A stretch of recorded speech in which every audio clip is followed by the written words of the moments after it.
આજે Soygam police station ખાતે આવેદનપત્ર આપી અને પોલીસને જાણ કરવામાં આવી છે કે મોરોડા ગામની અંદર હાલ દારૂનું દૂષણ, ગોળીઓનું દૂષણ મોટા પ્રમાણની અંદર વધી રહ્યું છે અને ઠેર ઠેર ગલીએ ગલીએ અને શેરીએ શેરીએ દારૂના ઢગલા અને દારૂડિયા પડ્યા હોય છે. બાળકોને શાળાએ જવું હોય તો મોટો ડર લાગે છે.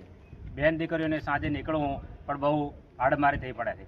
એટલે આશા રાખીએ છીએ કે સોયગામ પોલીસ સ્ટેશન અને સોયગામના જે અધિકારીઓ છે તે પૂરેપૂરો અંદર ઇન્વોલ્વ થઈ અને આ બાબતે ગંભીરતાથી તપાસ કરી અને આની અંદર તપાસ કરવામાં આવે અને પૂરેપૂરી જે દારૂનું દૂષણ છે અને ગામની અંદર જે અડા ચાલે છે એને બંધ કરવામાં આવે.